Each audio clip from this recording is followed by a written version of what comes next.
Halo semua, selamat datang di channel Hobi Nonton. Buat kalian yang hobi banget nonton film, kali ini gue akan bercerita tentang sebuah film yang bertemakan pencurian atau penipuan yang penuh dengan trik, yaitu Ocean's 8. Film ini bergenre komedi bertema pencurian yang disutradarai oleh Gary Ross. Cerita dimulai ketika Debbie yang sedang menghadiri sidang pembebasan bersyarat. Dia telah menghabiskan 5 tahun terakhir di penjara, dan saudara laki-lakinya yang terkenal, Danny, baru-baru ini meninggal dunia. Debbie mengatakan dirinya merasa lebih dari siap untuk bergabung kembali dengan masyarakat dan terus menjalani kehidupan yang sederhana.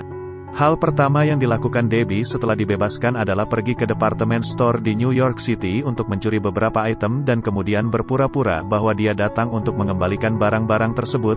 Dia kemudian tinggal di hotel setelah berpura-pura menjadi bagian dari pasangan yang baru saja check out. Dalam adegan selanjutnya, diperlihatkan Debbie yang bertemu kembali dengan mantan rekan dalam kejahatannya, Lou. Debbie mengajak Lou dalam rencana barunya, yang dimana peran Lou sangat dibutuhkan. Selanjutnya, mereka berkunjung ke museum tempat Met Gala yang akan dilaksanakan. Kemudian, Debbie pun membagikan rencananya untuk mencuri kalung berlian yang bernilai seharga $150 juta. Dalam rencananya ini, Debbie ingin menggunakan sosialita sombong bernama Daphne, sebagai umpan agar berlian itu dapat dikeluarkan dari berangkas berlapis beton untuk digunakannya dalam acara Met Gala sehingga barang itu bisa dengan mudah dicuri oleh Debbie. Debbie pun perlu mengumpulkan lebih banyak orang untuk melakukan ini. Debbie dan Lou pergi menemui Ross, seorang perancang busana lokal yang karyanya tidak dianggap seperti dulu. Kemudian bertemu kembali dengan teman lama lainnya bernama Amita, seorang pembuat perhiasan India yang bekerja dan tinggal bersama ibunya. Selanjutnya, Lou memperkenalkan Debbie kepada seorang peretas komputer yang menyebut dirinya Nineball. Kemudian, mereka juga menemukan penipu jalanan bernama Constance Wong, yang ahli mencopet.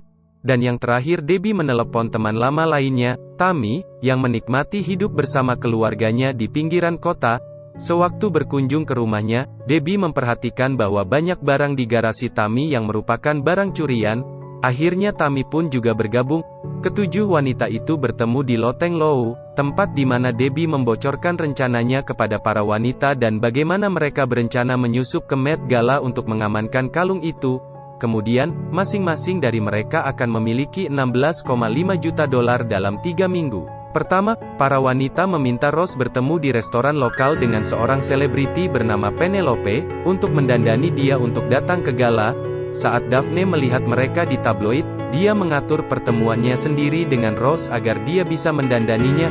Kemudian, mereka mengatur agar Ross dan Amita melihat kalung berlian itu sehingga pemilik kalung itu dapat dibujuk untuk membiarkan Daphne memakainya di Met Gala. Para wanita memberi Ross kacamata khusus untuk dipakai sehingga dapat memindai kalung dan mengirimkannya ke printer 3D yang akan mencetak replika kalung yang terbuat dari zirconium, yang akan mereka ganti dengan kalung asli. Para kru kemudian masuk ke acara tersebut sebagai bagian dari staf, dengan Tammy dipekerjakan sebagai koordinator. Dia mendapatkan Constance, Amita, dan Lou sebagai bagian dari staf dapur. Nineball meretas komputer seseorang yang mengerjakan acara untuk melihat pengaturan tempat duduk untuk acara tersebut. Debbie berencana membuat Claude bertemu Daphne agar dia bisa menjadi teman kencannya. Lou kemudian menyadari Debbie berencana menjebak Claude sebagai skema balas dendam.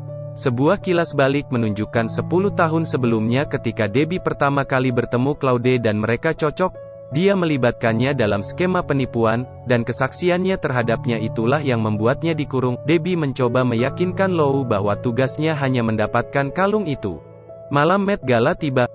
Kru mendapat posisi, dengan Debbie menyamar sebagai sosialita Jerman dengan rambut pirang diwarnai dan menggunakan pengetahuannya yang terampil tentang bahasa Jerman. Daphne muncul dengan Claude sebagai teman kencannya setelah Debbie melakukannya sehingga mereka bisa bertemu dan cocok. Lou menambahkan sesuatu ke sup Daphne yang menyebabkan mual dan kemudian lari ke kamar mandi. Constance berhasil mencuri kalung itu dari kepalanya saat kepalanya ada di toilet. Setelah Daphne meninggalkan kamar mandi, pengawalnya memperhatikan bahwa kalung itu hilang. Mereka mengunci tempat itu saat mereka mencarinya. Tammy langsung bergerak cepat mengeluarkan kalung palsu zirconium itu dan menyerahkannya. Segera keesokan harinya, kalung palsu itu ditemukan. Seorang penyelidik penipuan asuransi bernama John Frazier menangani kasus ini. para wanita berada di tempat persembunyian mereka saat Daphne masuk. Debbie dan Lou mengungkapkan bahwa mereka memanggilnya karena dia mulai memahami skema mereka sejak Ross merekam hari mereka mengetahui tentang magnet itu. Daphne sebenarnya sangat ingin bergabung karena dia tidak memiliki banyak teman wanita dan dia merasa ini menarik. Daphne kemudian meletakkan beberapa berlian sebagai bukti untuk menjebak Claude di apartemennya. Claude akhirnya dikirim ke penjara. Para kru merayakan kesuksesan mereka, tetapi Daphne menunjukkan bahwa mencuri satu kalung dan membaginya dengan 8 cara bukanlah rencana yang bagus. Saat itulah Debbie mengungkapkan bahwa mereka mencuri semua kalung dari gala selama penguncian. Akhir film ini menceritakan Amita pindah ke Paris dengan pacar baru. Ross membuka toko pakaiannya sendiri. Constance mendapatkan tempatnya sendiri di kota. Tammy membuka dan mengoperasikan gudang dengan lebih banyak barang curian. Nineball melanjutkan pekerjaan peretasnya. Daphne menjadi sutradara film. Lou mendapatkan sepeda motor untuk dirinya sendiri dan melakukan perjalanan lintas alam sendirian. Dan di adegan terakhir, Debbie kembali ke makam Danny dengan Martini untuk memberitahunya, "Kamu pasti menyukainya."